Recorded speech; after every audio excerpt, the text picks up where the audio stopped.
ಈ ice cream daily ತಿನ್ಬೋದು. Welcome to day 13 of fat loss journey. Oatmeal recipe ಹೇಳ್ತಾ ಇದೀನಿ, ಬೇಗ ಈ ರೀಲ್ನ ಸೇವ್ ಮಾಡ್ಕೊಳ್ಳಿ.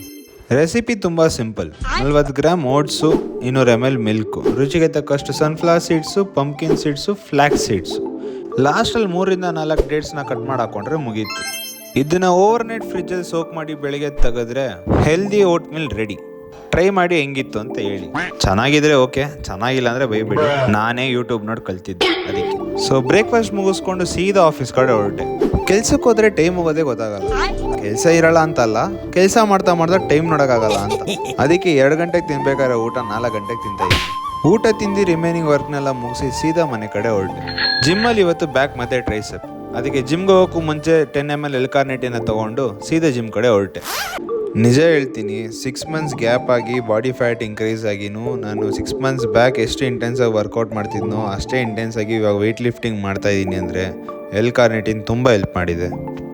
ಇವತ್ತು ಆಫೀಸಿಂದ ಮನೆಗೆ ಲೇಟಾಗಿ ಹೋದೆ. ಮನೆಗೆ ಲೇಟಾಗಿ ಹೋಗಿದ್ದಕ್ಕೆ ಜಿಮ್ಗೂ ಲೇಟಾಗಿ ಬಂದೆ. ಜಿಮ್ಮಿಗೆ ಲೇಟಾಗಿ ಬಂದಿದ್ದಕ್ಕೆ ಜನ ತುಂಬಿದ್ದಾರೆ. ಸೊ ವಿಡಿಯೋ ಇಲ್ಲ, ಸಾರಿ. ಆದರೆ ನಾನು ವರ್ಕೌಟ್ನ ಸ್ಕ್ರೀನಲ್ಲಿ ಮೆನ್ಷನ್ ಮಾಡಿರ್ತೀನಿ, ಚೆಕ್ ಮಾಡ್ಕೊಳ್ಳಿ. ವರ್ಕೌಟ್ ಅಂತೂ ಸರಿಗೆ ಬಿತ್ತು. ಆದರೆ ಇವತ್ತಿನ ವರ್ಕೌಟ್ದು ಎಫೆಕ್ಟ್ ಇವತ್ತು ಗೊತ್ತಾಗಲ್ಲ, ನಾಳೆ ಆಫ್ಟರ್ನೂನ್ ಗೊತ್ತಾಗುತ್ತೆ. ಮನೆಗೆ ಬಂದು ಆಮ್ಲೆಟ್ ಮಾಡ್ಕೊಳ್ಳೋಣ ಅಂತ ಅಂದ್ಕೊಂಡು ಏನು ಮಾಡಿದ್ದೀನಿ ನೀವೇ ನೋಡಿ. ಶೇಪ್ ಚೇಂಜ್ ಇರ್ಬೋದು, ಆದರೆ ಟೇಸ್ಟ್ ಮಾತ್ರ ಸೇಮ್ ಇತ್ತು. ಇವತ್ತಿಗಿಷ್ಟೇ. See you tomorrow.